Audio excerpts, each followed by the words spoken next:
Capítulo 3. Los problemas de la vida. Llegamos aquí al punto en que la psicología individual roza los linderos de la sociología. Es imposible formar un recto juicio sobre un individuo si se ignora la naturaleza de sus problemas vitales y la tarea que estos le plantean. Solo partiendo de la manera como el individuo se enfrente con ellos, de cómo se conduce mientras tanto, comprenderemos claramente su verdadero ser. A este respecto nos es preciso averiguar si colabora o si vacila, si se detiene, si intenta soslayar las dificultades, si busca o imagina pretextos, si resuelve los problemas solo parcialmente, si los aplaza o si los abandona para alcanzar una apariencia de superioridad personal por sendas nocivas a la comunidad. He sostenido desde siempre que todas las cuestiones de la vida quedan subordinadas a los tres grandes problemas siguientes: vida social, trabajo y amor. Como se echa fácilmente de ver, no se trata de problemas casuales, sino de problemas que, inexorablemente planteados, nos apremian y asedian sin permitir ningún soslayamiento. Nuestra conducta ante estos tres problemas es la respuesta que les damos según nuestro estilo de vida. Como quiera que los tres se hallan íntimamente entrelazados y que los tres exigen para su debida solución un pertinente grado de ese sentimiento de comunidad, es fácilmente concebible que el estilo de vida de cada persona se halle más o menos reflejado en la actitud que adopta frente a uno cualquiera de los tres grandes problemas mencionados, menos reflejado en el problema del que, en cualquier momento, se halla más alejado o cuya solución le es ofrecida por un mayor cúmulo de circunstancias favorables, más reflejado en el problema que pone más a prueba la condición peculiarísima del individuo. Cuestiones como el arte y la religión, cuya solución sobrepasa la medida corriente, entran dentro de los tres problemas. Estos surgen de la indisoluble relación del hombre con la sociedad, de su preocupación por subsistir y por la descendencia. Son problemas de nuestra existencia terrenal los que ante nosotros se plantean. El hombre, en tanto que producto de nuestro planeta, desde el punto de vista de su relación cósmica, no ha podido desarrollarse y conservarse sino en contacto íntimo con la comunidad, gracias a la continua asistencia física y espiritual prestada por esta, a su aplicación, a la división del trabajo y a la debida multiplicación. En el curso de su desarrollo, la tendencia a perfeccionar sus aptitudes corporales y psíquicas ha ido pertrechándole para el desempeño de su misión. Todas las experiencias, tradiciones, mandamientos y leyes representan acertados o erróneos, perennes o fugaces esfuerzos de la humanidad por superar las dificultades de la vida. Nuestra civilización actual revela el grado, por supuesto todavía insuficiente, alcanzado hasta ahora por la senda de esta aspiración. Pasar de una situación de menos a una situación de más caracteriza la conducta tanto del individuo como de la masa y nos autoriza para hablar, tanto en uno como en otro caso, de un incesante sentimiento de inferioridad. En la marcha de la evolución no cabe el descanso. El objetivo de la perfección nos atrae y eleva. Ahora bien, si esos tres insoslayables problemas se caracterizan por basarse en el común interés social, es indudable que solamente pueden ser resueltos por aquellas personas en cierta medida poseedoras del sentimiento de comunidad.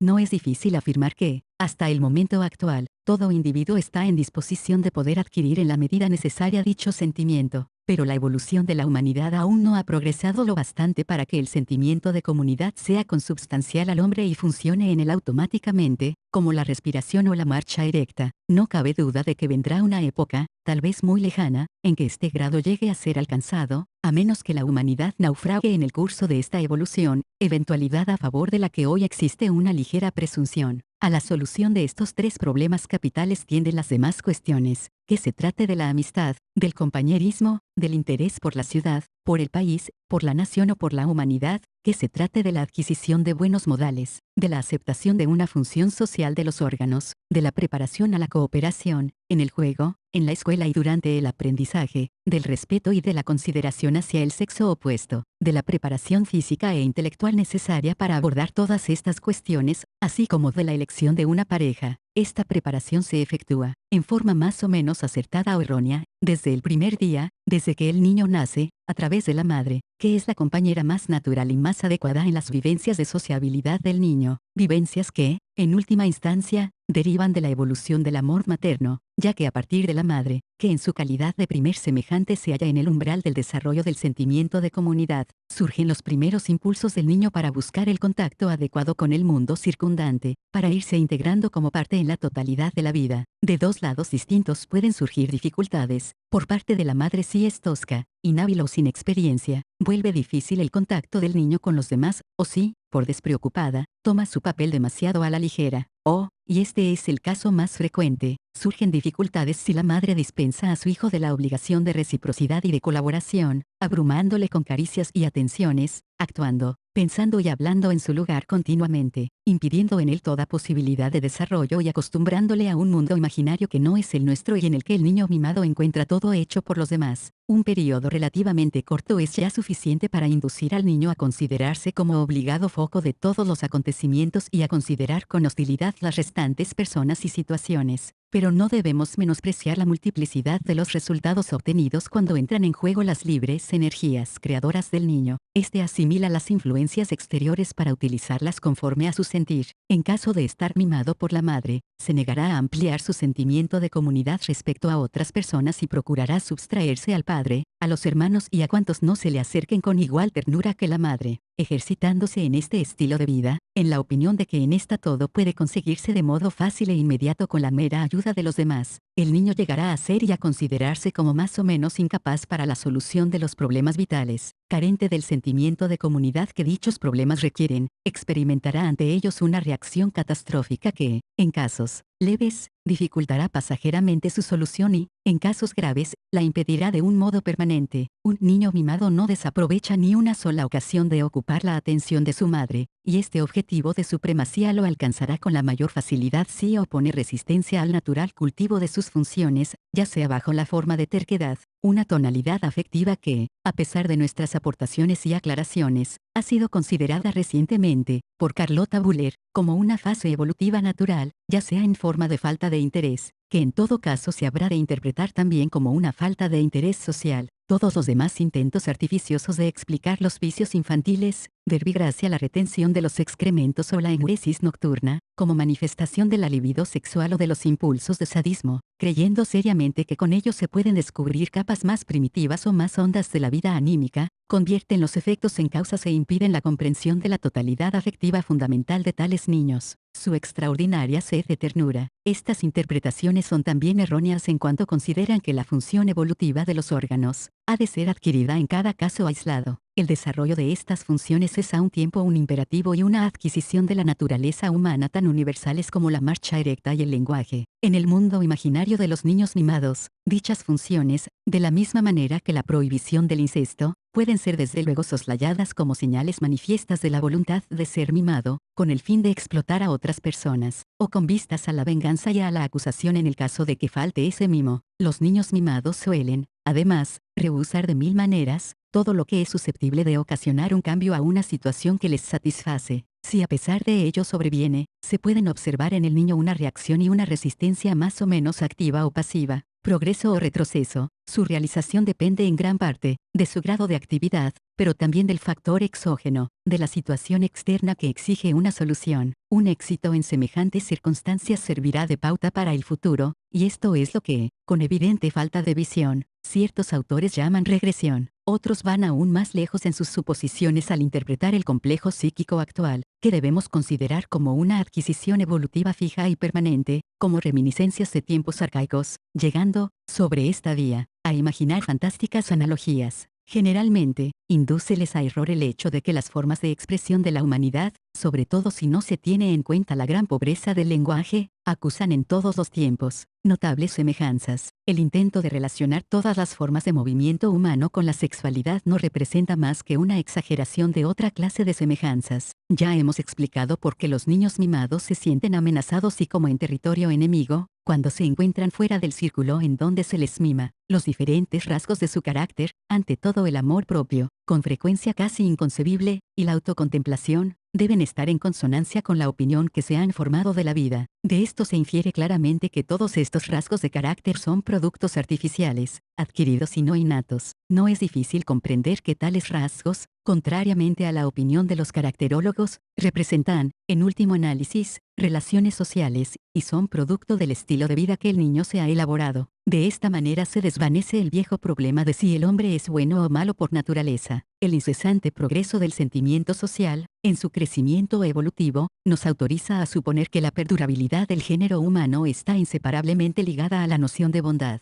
Las aparentes excepciones deben considerarse como desviaciones en el progreso evolutivo y pueden atribuirse a errores semejantes a los que, en el inmenso campo de experimentación de la naturaleza, han engendrado los inservibles órganos de ciertas especies animales. La caracterología se verá muy pronto obligada a reconocer que caracteres tales como valiente, virtuoso, perezoso, misántropo, constante, etc., deben siempre ajustarse, bien o mal, a nuestro mundo exterior, mundo en perpetuo cambio y que de ninguna manera pueden existir sin este mundo exterior. Existen, además, en la infancia, como hemos demostrado anteriormente, otras desventajas que, al igual que el excesivo mimo, impiden el normal desarrollo del sentido de comunidad. En la consideración de estos impedimentos debemos una vez más rechazar cualquier principio fundamental, director o causal, y en su manifestación vemos únicamente un elemento engañoso que puede ser expresado en los términos de una probabilidad estadística. Nunca deberemos pasar por alto la diversidad y la singularidad de cada manifestación individual. Dicha manifestación es la expresión de la fuerza creadora del niño, ejercida casi arbitrariamente en la estructuración de su propia ley dinámica. Entre estos últimos obstáculos figura la negligencia para con el niño y sus deficiencias orgánicas. Ambos factores, al igual que el mimo, hacen que la atención y el interés del niño se desvíen de la vida en común para solo fijarse en evitar perjuicios personales, a fin de asegurar el propio bienestar. Más adelante, demostraremos de manera palpable que este último no puede considerarse asegurado sin un ponderado sentimiento de comunidad. No obstante, es fácil comprender que la vida es adversa para aquellos que no están en contacto y en armonía con ella. Podemos afirmar que estas tres desventajas de la primera infancia pueden, de mejor o peor manera, ser superadas por la fuerza creadora del niño. Todo éxito o fracaso depende del estilo de vida y de la opinión generalmente desconocida que nos formamos acerca de nuestra existencia. Del mismo modo que hablábamos de la probabilidad estadística que determina las consecuencias de estas tres desventajas, hemos de admitir que también los problemas de la vida, sean grandes o pequeños, solo presentan una, aunque importante,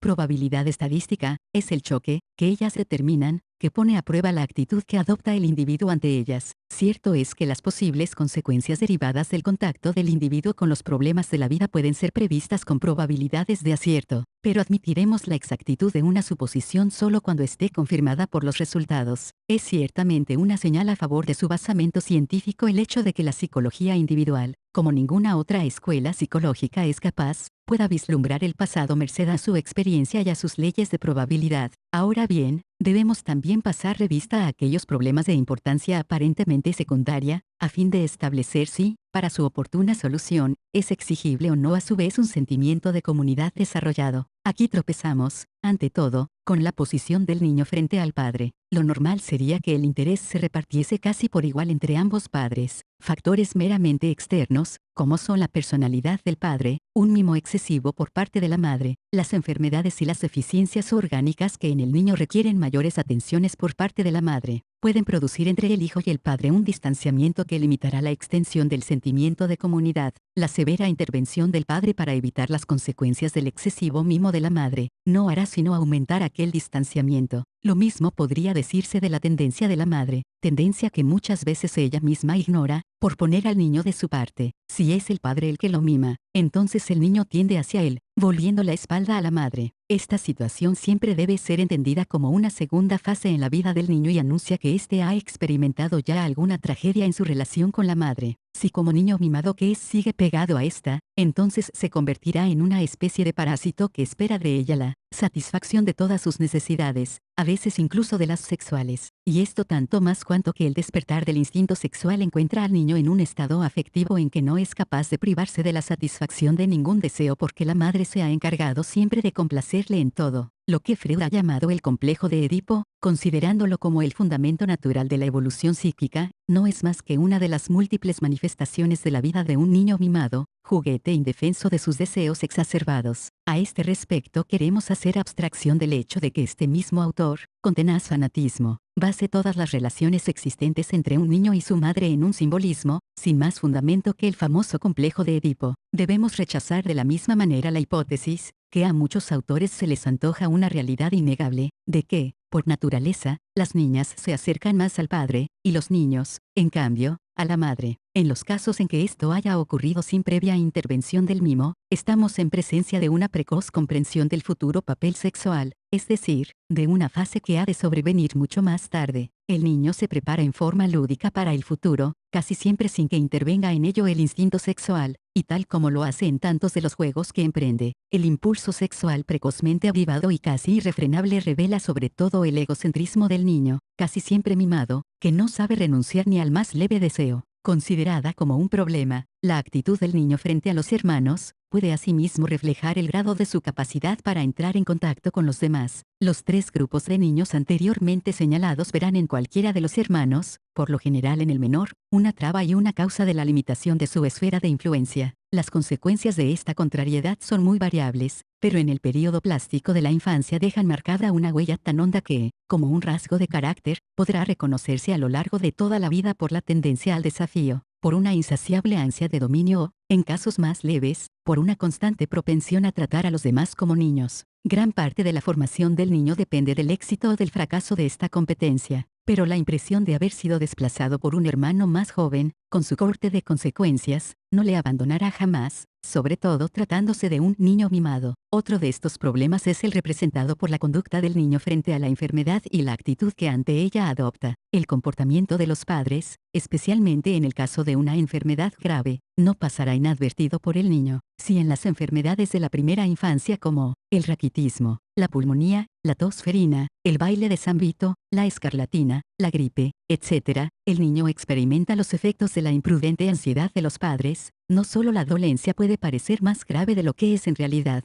sino también originar en aquel una extraordinaria habituación al mimo y un exagerado sentimiento no cooperante del propio valer, junto con una inclinación a sentirse enfermo y a quejarse. Si una vez recobrada la salud cesa el mimo de golpe, entonces el niño puede ser presa de una constante sensación de estar enfermo, quejándose de cansancio, de falta de apetito o de una tos persistente e inmotivada, fenómenos que a menudo son considerados, erróneamente, como consecuencias de la enfermedad. Tales niños poseen una inclinación a cultivar durante toda su vida los recuerdos de sus enfermedades, lo cual no es sino una manera de exteriorizar su opinión de que debe tratárseles consideradamente o de que pueden apelar a circunstancias atenuantes. No debe pasarse por alto que, en tales casos, el contacto insuficiente con las circunstancias externas es un motivo permanente de tensión en la esfera afectiva, de un aumento de las emociones y de los estados afectivos. Otra buena prueba de la capacidad de cooperación del niño, prescindiendo de si sabe volverse útil en casa, de si se porta bien en el juego y de si acusa rasgos de compañerismo, es verificada cuando ingresa al parvulario o a la escuela. Allí puede ser claramente observada su aptitud para trabajar con los demás, su grado de excitabilidad, la forma de cómo se presenta su falta de inclinación hacia la escuela, sus maneras de resistirse y retraerse, su falta de interés y de concentración y otra larga serie de actitudes de hostilidad hacia la escuela, como son las faltas de puntualidad y de asistencia, la tendencia a perturbar el orden de la clase, a perder continuamente el material de enseñanza y a distraerse en casa en lugar de hacer los deberes para el día siguiente. Todos estos fenómenos ponen de relieve una preparación insuficiente para la cooperación. No acabaríamos de comprender el proceso psíquico que tiene lugar en dichos casos si no tuviéramos en cuenta que esos niños están abrumados, sépanlo o no, por un grave sentimiento de inferioridad que, en concordancia con nuestra descripción precedente, se manifiesta como complejo de inferioridad,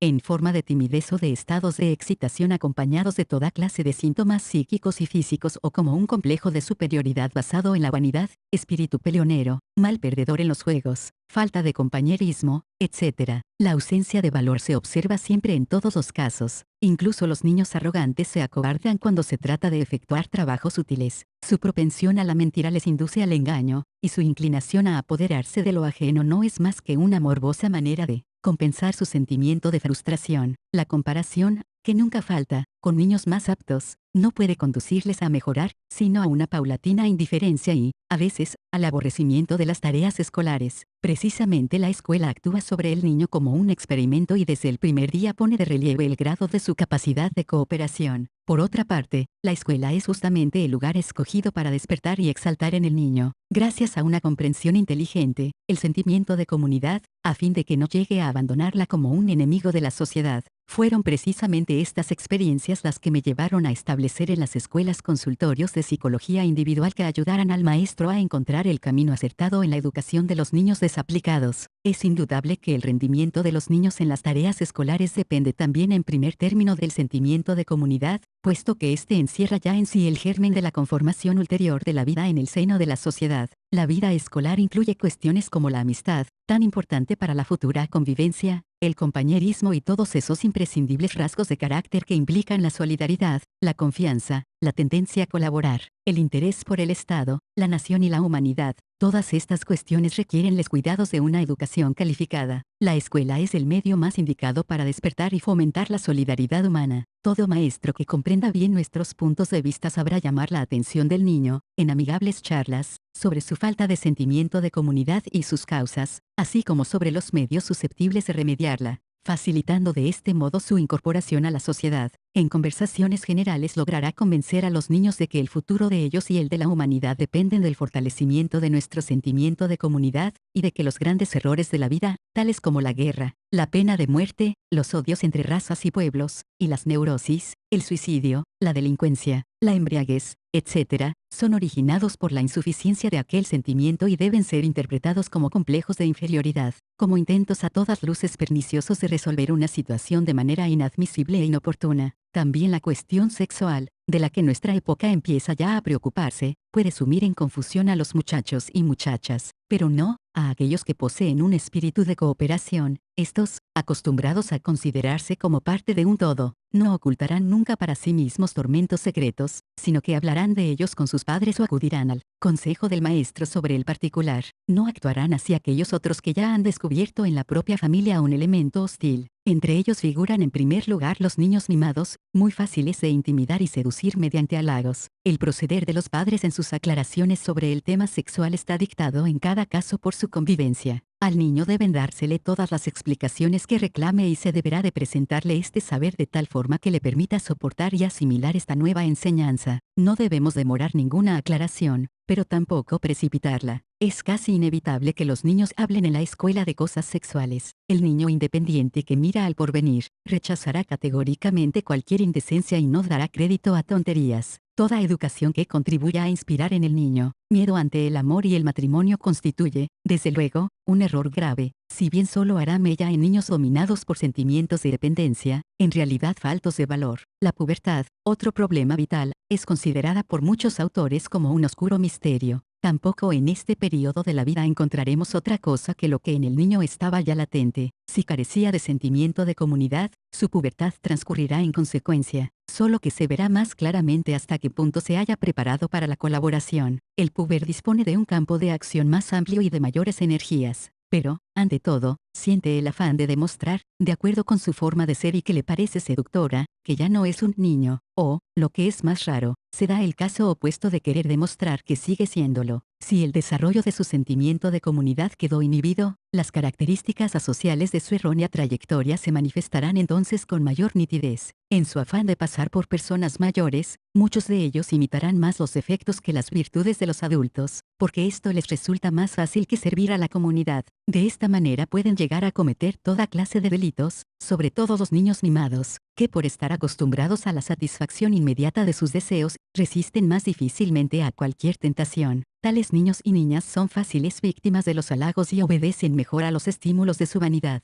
En este periodo de la pubertad se ven especialmente amenazadas aquellas muchachas que experimentan en su casa un fuerte sentimiento de humillación y que solo prestando oídos a la lisonja pueden creer en su propio valor. El niño, hasta entonces en la retaguardia, se acerca poco a poco al frente de la vida, en el cual vislumbra los tres problemas de la existencia humana: sociedad, trabajo y amor. Para llegar a su oportuna solución, los tres exigen un marcado interés por el prójimo. De la preparación en cuanto a este interés depende todo. A este respecto podemos encontrarnos con misantropía, odio a la humanidad, desconfianza, alegría por el daño ajeno, vanidades de toda clase, susceptibilidad, estados de excitación al encontrar a otras personas, miedo, propensión a la mentira y al engaño, difamación, despotismo, mala fe y otros defectos por el estilo. El que ha sido educado para la vida en común sabrá ganarse amigos fácilmente. Asimismo denotará interés por todos los problemas de la humanidad y en este sentido sabrá orientar sus ideas y su comportamiento. No cifrará el éxito en llamar la atención, tanto para acciones buenas como para las malas. En su vida social será impulsado por la buena voluntad, pero sabrá también alzar su voz contra las personas peligrosas para la sociedad. Ni siquiera el hombre bondadoso puede en ocasiones subtraerse a sentimientos de desprecio. La corteza terrestre sobre la que vivimos nos obliga a trabajar y a repartirnos el trabajo. El sentimiento de comunidad se exterioriza en este aspecto bajo la forma de cooperación útil a los demás. el hombre sociable reconocerá que todos merecemos una equitativa recompensa por nuestro trabajo y que la explotación de la existencia y del trabajo de otros no puede favorecer en ningún caso el bienestar humano. Y es que, en último término, vivimos en gran parte de la labor de nuestros fecundos ascendientes,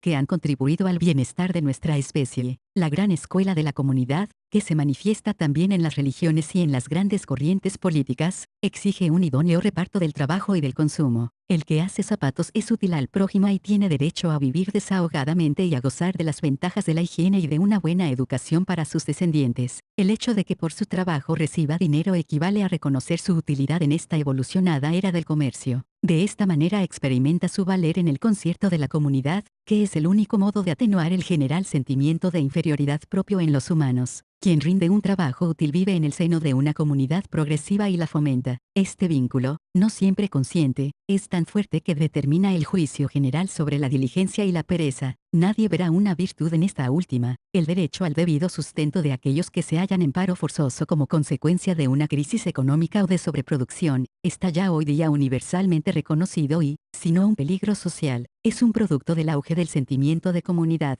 Todo cuanto nos traiga el porvenir respecto a cambios en la producción y distribución de los bienes tendrá que estar más en correspondencia con los dictados del sentimiento de comunidad de lo que hoy acontece, y ello tanto si la transformación tiene lugar por natural evolución como si se logra por la fuerza, donde el sentimiento de comunidad se muestra dotado de poder más directo e indiscutible sobre el sentido del hombre es en el amor, que se acompaña de tan intensas satisfacciones de naturaleza corporal y anímica, como la amistad y las relaciones con nuestros hermanos o padres. También el amor es una tarea a repartir entre dos personas, esta vez de sexo opuesto, con vistas a la descendencia y a la conservación de la especie. Quizá ningún otro problema humano afecte tan de cerca al bienestar y a la felicidad del individuo en el seno de la comunidad como el problema del amor. Una tarea para dos personas tiene su estructura peculiar y no puede ser resuelta de manera adecuada si se procede al igual que con una tarea para un solo individuo. Parece como si, para cumplir con los fines del amor, cada una de esas dos personas debiera olvidarse por completo de sí misma y entregarse por entero a la otra, constituyendo ambos un solo ser. Idéntica necesidad,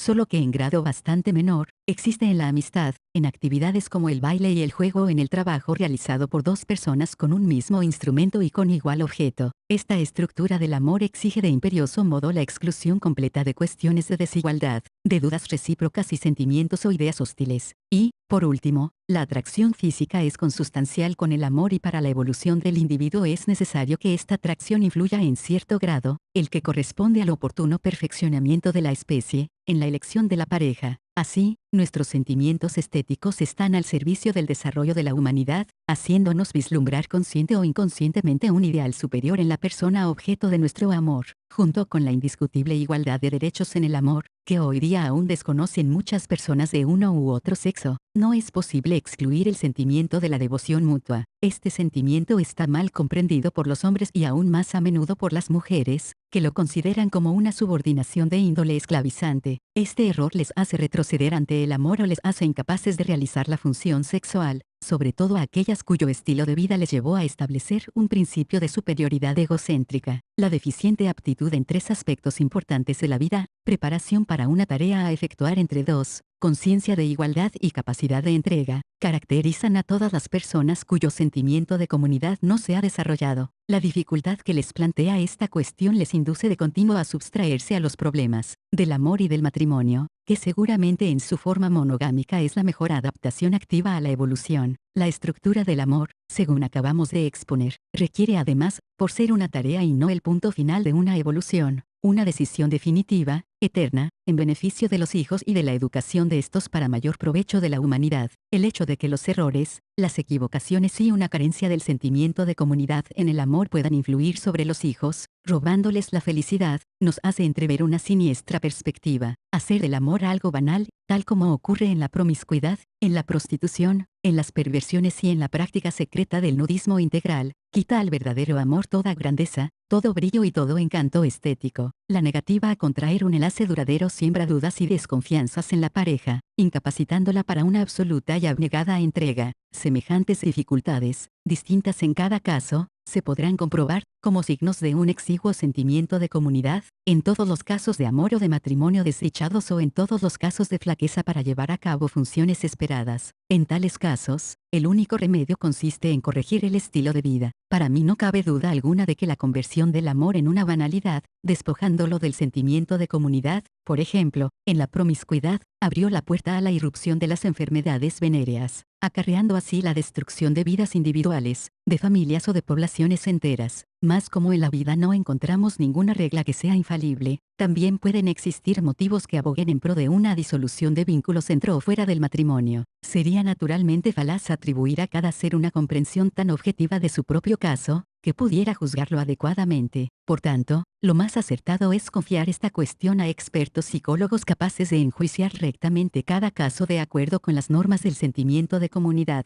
También el evitar la concepción es uno de los problemas que más interesan en nuestra época. Desde que la humanidad cumplió el mandato bíblico haciéndose tan numerosa como las arenas del mar, el sentimiento de comunidad de los hombres quedó sensiblemente reducido en cuanto a la severa exigencia de tener una prole ilimitada. También el desarrollo formidable alcanzado por la técnica ha llegado a hacer superfluos los esfuerzos de muchos brazos. La necesidad de colaboradores ha disminuido considerablemente. La situación social no incita a procrear. El notable acrecentamiento de la capacidad amorosa ha hecho que se tenga mucho más en cuenta que antes el bienestar y la salud de la madre. El crecimiento de la civilización derribó los muros que separaban a la mujer, de la cultura y de los intereses espirituales. El progreso técnico actual permite, tanto al hombre como a la mujer, dedicar más tiempo a la cultura, al recreo, a las diversiones y a la educación de los hijos. En lo sucesivo se sabrá sacar más provecho del reposo, no solo para el bien de uno mismo, sino también para el de la familia. Todos estos hechos han contribuido tanto a fomentar la procreación como a asignar al amor un papel casi por completo independiente de ella. Estos logros han permitido un aumento de la felicidad que contribuirá seguramente al bienestar de la especie humana. Una vez conseguida, no será posible detener, mediante leyes y fórmulas, esta evolución, este progreso que, entre otras cosas, determinan una clara diferenciación entre el hombre y los animales. En lo que se refiere al número de embarazos, la decisión recaerá en la mujer después de una seria revisión. En cuanto a la cuestión de la interrupción artificial de un embarazo, los intereses de la madre y del bebé serán salvaguardados si, aparte de la decisión de un médico, un consejero psicológico competente es consultado para refutar las causas fútiles invocadas a favor de la interrupción. En contraparte, un aviso favorable será otorgado por motivos plausibles. En estos serios casos, la interrupción será efectuada gratuitamente en un hospital, junto con ciertas aptitudes y la atracción física e intelectual, influyen en la justa elección de la pareja. Los siguientes puntos, que indicarán en grado suficiente el sentimiento de comunidad.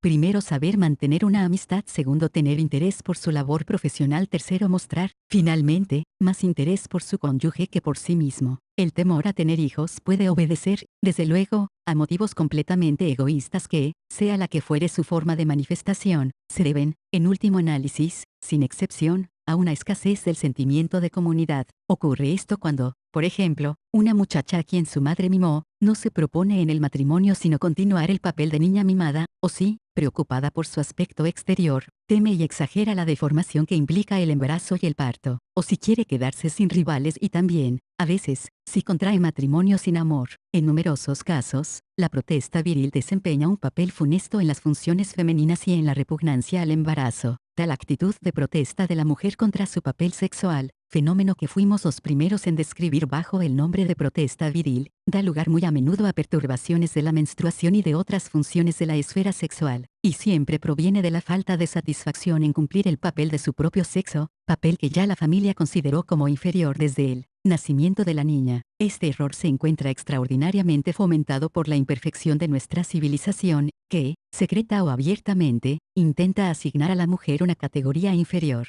De esta manera, también la primera aparición de la menstruación puede conducir en algunos casos a toda clase de trastornos, que no son sino una defensa psíquica de la muchacha y revelan, al mismo tiempo, una preparación defectuosa a la cooperación. La protesta viril, que puede manifestarse bajo múltiples formas, debe ser comprendida, pues, como un complejo de superioridad edificado sobre los cimientos de un complejo de inferioridad y que se podría expresar con la fórmula, tan solo una niña. Una de sus formas de manifestación es la manía de hacer el papel de hombre en todo, lo cual puede conducir al amor lésbico. Si en el periodo en que aparece el amor existe una preparación insuficiente para la profesión y la vida social, pueden manifestarse también otras formas para sustraerse al interés colectivo. La más grave de estas es sin duda la demencia precoz, en la cual el enfermo se cierra de un modo casi absoluto a las exigencias de la comunidad. Esta enfermedad psíquica está relacionada con minusvalías orgánicas, como Kretschmer pudo demostrar. Sus observaciones completan nuestros propios hallazgos sobre la importancia de una tara orgánica al principio de la vida, sin que el autor haya tomado en cuenta, tal como lo hacemos nosotros, la importancia de esos órganos minusvalentes. En cuanto a la estructura del estilo de vida, también la caída en una neurosis se hace cada vez más frecuente bajo la presión incesante de las condiciones externas que exigen que uno se prepare para la colaboración. Lo mismo podría decirse del suicidio, que no es sino una retirada completa, al mismo tiempo que una condena absoluta de las exigencias de la vida con más o menos mala fe, así como de la embriaguez, considerada como ardid para librarse de un modo antisocial de las demandas de la sociedad, de la morfinomanía o la cocainomanía, que son tentaciones que no pueden resistir sino con grandes dificultades las personas carentes del sentimiento de comunidad y tendentes a reaccionar con la huida ante los problemas de la comunidad. En el caso de que tengamos experiencia en este proceder, podremos demostrar siempre que en tales personas existe una incesante busca de mimo y de alivio de las dificultades de la vida. Lo mismo podría decirse de gran número de delincuentes, en los cuales advertimos claramente desde la tierna infancia, no solo la falta de sentimiento de comunidad, sino la carencia de valor, a pesar de la dosis de actividad que puedan exhibir. No es de extrañar que también se manifiestan perversiones más a menudo en este periodo. Quienes las sufren suelen atribuirlas a la herencia, de un modo análogo a lo que hacen muchos autores afamados, los cuales consideran los fenómenos de perversidad infantil como innatos o como adquiridos a consecuencia de alguna vivencia, cuando en realidad no son sino el resultado de un entrenamiento en dirección equivocada. Al mismo tiempo, estas perversiones son señales manifiestas de un sentimiento de comunidad deficiente, falta que acusan, también en los demás aspectos de la vida, los individuos en cuestión. 4. El grado del sentimiento de comunidad es también puesto a prueba con ocasión del matrimonio, de la profesión, de la pérdida de una persona querida, a consecuencia de lo cual el individuo despotrica contra el mundo entero, a pesar de que apenas se interesó antes en él, se pone a prueba a sí mismo, en otras situaciones, al perder la fortuna o en cualquier clase de decepción. En todos estos casos se manifiesta la incapacidad de la persona mimada para conservar en una situación difícil la armonía con la totalidad. También la pérdida de un trabajo lleva a muchos a hacerlo todo menos acercarse más a la comunidad para superar mediante un esfuerzo común y una acción concertada las dificultades sociales. En lugar de ello, se desorientan y actúan contra la comunidad. Debo recordar aquí otra prueba más, el temor a la vejez y a la muerte. Vejez y muerte no podrán amedrentar a quien cuente con la seguridad de perpetuarse en sus hijos y tenga la conciencia de haber contribuido al desarrollo de la cultura. Sin embargo, es muy frecuente encontrar, como consecuencia directa del temor al aniquilamiento completo, una rápida decadencia física y una gran conmoción psíquica. Lo más frecuente es ver mujeres dominadas por la superstición de los pretendidos peligros del climaterio, particularmente aquellas que han considerado toda su vida que no es la cooperación, sino la juventud y la belleza las que dan su peculiar valía a la mujer. Muy a menudo caen en una hostil actitud de defensa, como si hubieran sufrido una injusticia, pudiendo originarse en ellas un trastorno de la afectividad que llegue hasta la melancolía. No nos cabe duda de que el nivel hasta ahora alcanzado por la civilización no ha llegado a crear aún el ámbito vital necesario a que en la vejez tienen justo derecho los seres humanos. No obstante, cada uno está en su derecho de crearse individualmente y para sí ese ámbito social. Por desgracia, son muchos los que a esa edad muestran ya una limitada disposición para colaborar, exageran sus propias facultades, quieren saberlo todo mejor que nadie, perduran en un sentimiento de frustración, se hacen molestos y contribuyen así a crear en torno suyo aquel ambiente que precisamente temían. Cierta experiencia y una reflexión serena y cordial nos harán comprender que los problemas que la vida nos plantea son una continua prueba para descubrir cuál es el grado de nuestro sentimiento de comunidad, prueba en la que podemos resultar aprobados o suspendidos.